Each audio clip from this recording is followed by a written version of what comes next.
Hi guys, so just a quick nubbins update before we get to the tutorial. I did manage to break my index nail, I think while I was shoveling, and I'm trying to get away with just gluing it like I did this pinky rather than a full patch. So I am keeping them a little shorter. I did a little filing so that there's not as much to catch. I think they're about the same length as last week. And then there are just a couple spots I'm kind of watching as possibly dangerous for a break. I'm not sure if you can see right here. I've got a little bit of peeling, and I've got a little bit of peeling here too, and those are always kind of signifies a weak spot in the nail where you could end up with a break. So just keeping an eye on all that, and now we'll move on to the tutorial. You want to start off with your nails very clean and very dry and then apply a base coat. I've already done that, and I'm using Nail Life Gripper, although this is discontinued. Sorry if you want to use the exact same one, but just find a base coat that works well for you. And then I'm going to be doing my French tips with Formula X White Matter. And basically all I'm going to be doing is using the brush from the polish bottle and using my own natural nail line as kind of a guide. And I always kind of wanted to do like an FAQ video for French tips, and well, this is not going to be that video. I will mention just a few things. My usual technique is just to kind of, like I said, follow the natural line and swipe once from each side and then kind of add more polish if there are any slightly bald spots.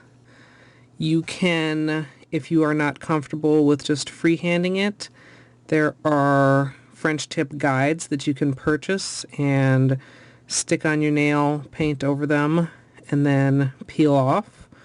Or you can make your own guides out of just whatever kind of tape you might have around. Some people find it easier to kind of hold the brush in place and roll their finger in order to create that neat line. But this is just the way that I've kind of taught myself to do it. This is one of those things where it really does come down to what's easiest for you and what you prefer. And of course, if you make any mistakes, you can clean up a little bit with some polish remover and kind of, neaten up the smile line if you mess it up. Now, if your nail beds are not all the same length, you can kind of fake it by making some maybe thicker than they naturally are. If your nail beds are very small and you want to make the free edge look smaller than it actually is, I would recommend starting off with like an opaque pink as your base color, and then you can create the white part not as long as your natural nails.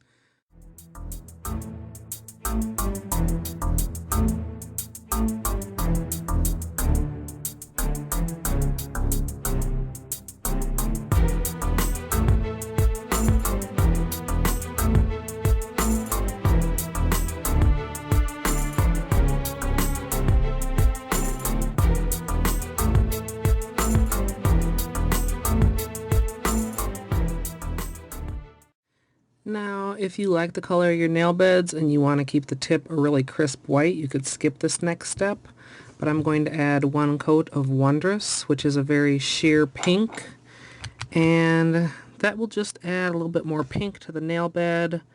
It will tint the white, but only just slightly, and I feel like it actually helps to kind of hide some of the brush strokes and just gives it an overall more finished look.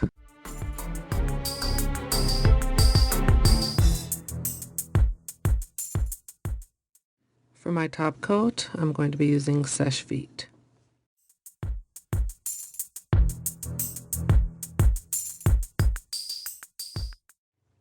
Here's the finished look.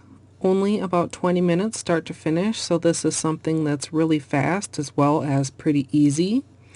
So let me know what you guys think of this tutorial and of my nails at this length. This is really the only length that I would wear a traditional French tip at, maybe a little bit longer. You know, once my nails start to get longer than that, I'm more likely to go for a funky French, something, you know, with a black tip, or maybe a white tip but a sheer blue over the top rather than a pink, or something even more outside the box like the Girl on Fire French tip that I did, or the French tip water marble. But for just a basic French, I think this is just about the perfect length. So I hope you guys all enjoyed, and as always, thanks for watching.